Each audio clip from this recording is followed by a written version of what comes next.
Might as well tell you about the Dropkick Murphys story. Face down in the gutter, won't admit defeat. His clothes are soiled and soaked.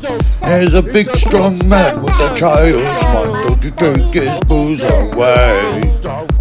With me, and you tell me if I'm allowed to talk shit on him or not. But I'm gonna try and be quick as I can. I really don't like the subject, but they dropped cassette tape me one of their cassettes back when Mike was singing, and it was pretty good. And then I noticed they did a Billy Bones Poe cover, and I was like, wow, okay, they're probably really hip. They're from Boston. I only know what old Boston, what we've all been programmed to, the Bostonians, were the last of the, whatever. And I've gone to Boston. It was getting really one of the first cities to go to shit, if you ask me. And I can say that because I traveled the country probably 30 times by that time.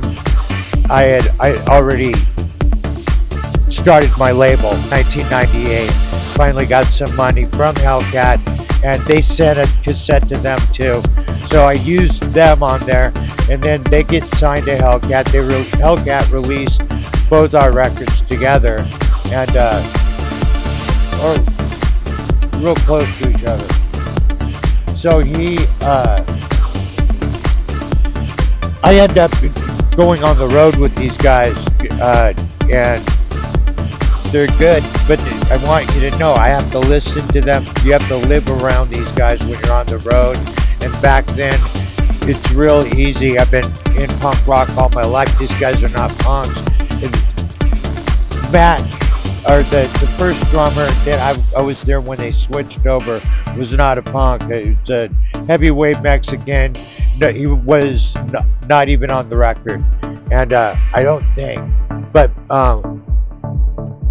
Matt's still there, good drummer, and he was from like the hardcore ska scene. He was young back then.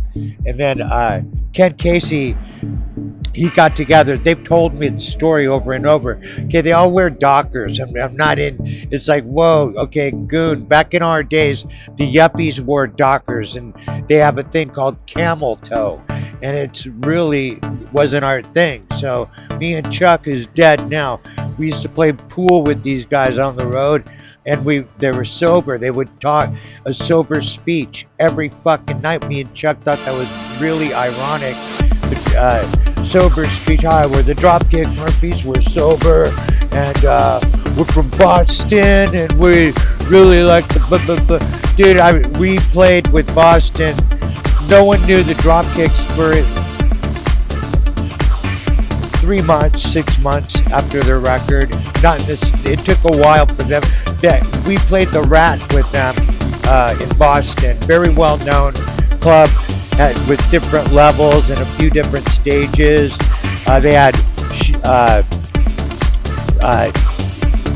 peanut shells all over the floors because I skateboarded when we're on the road with them, and you can do wood floors. So I'm skating, and it's got stairs around there, and I'm promoting them as our label mates, and in their town, no one knows them.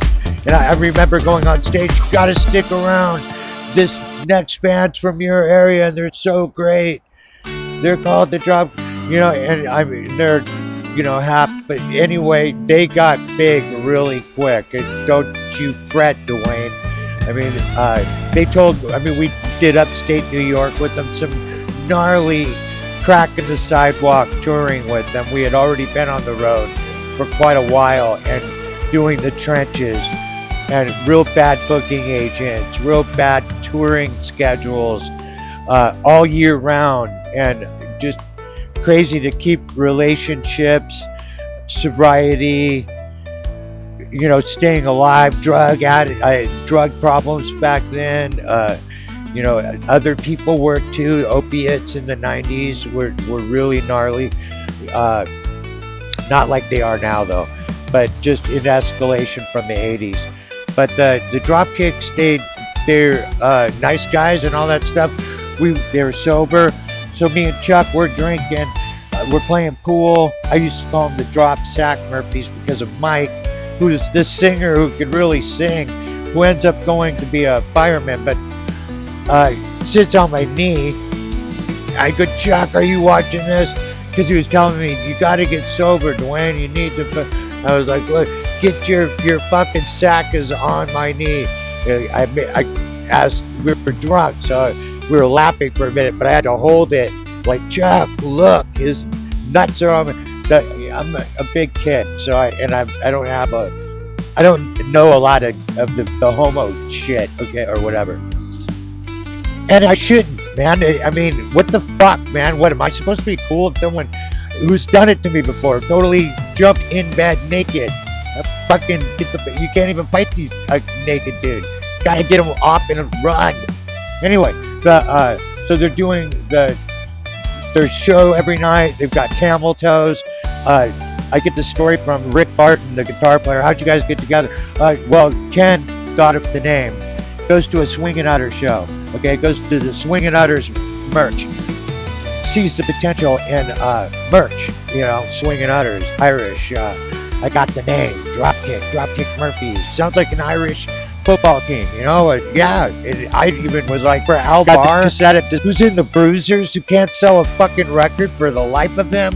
It's like the worst singer. I'm like, look, I'm on another team, you know, but I'm on the same team, Hellcat, but I'm in another team, bomb team, you know, they're on Dropkick, and I'm seeing all this dysfunction. You don't throw your fucking singer out in the first record. Done. And then the other guys are like, fuck, if I don't sell by the next record at least 250,000 fucking records, I'm out of this band. Shit like that. Like, what?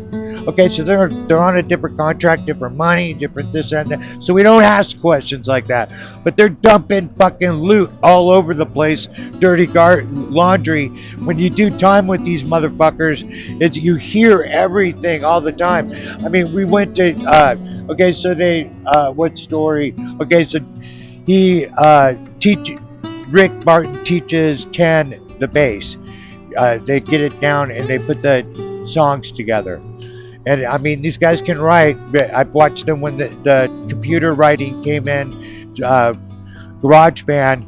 They were on a bus in Europe writing their next record with the other tech guys and everything. Ken Casey wasn't even there for the first time when they went to Ireland. And I'm like, fuck, because they're going to beat their asses down when Ireland fucking sees these guys. Fuck that. When we got to Dublin, they fucking hate the Pogues. They're gonna play the next night. Shane MacGowan. I was like, we're gonna miss this. But even the locals hate Shane MacGowan. They're like, fucking Shane MacGowan even shows up. So, and then they know every word of the Dropkick Murphys. I'm like, I'm drunk, going, fuck. Okay, and then they're huger than shit. Even Roger. It's called the Unity Tour, I think. Yeah, and Roger's yelling about, what's your best night you did in merch, you guys? I'm like, $500. We took everyone out to dinner. He goes, fuck, these guys are clearing $5,000 a night. And I'm like, fuck, what are you guys doing? $1,200's our best night. And so he's fucking pissed at the Dropkicks, you know, who are getting, they've got the agnostics got to get off early because they know every Dropkick song. The roof's about to go off. So, come on. Next thing you know, they're so huge, and they go to their next label. They get the baseball team in Boston wants them to write the song. They're in Quentin Tarantino movies. I mean, just like that.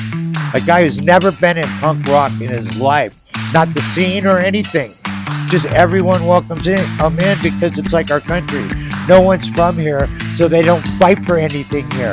No one's from punk rock. No one fought for punk rock, so they're not going to fight you. It's a non-fighting society thinking about others, which is killing us. We got to wait. That's the balance.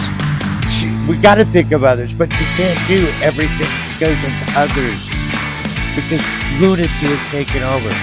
And the Dropkick Murphys are like big as the Rolling Stones. Out of nowhere. CIA. Eh? Comprende? I'll tell you more later. I got millions of stories, but I don't want to talk shit on it.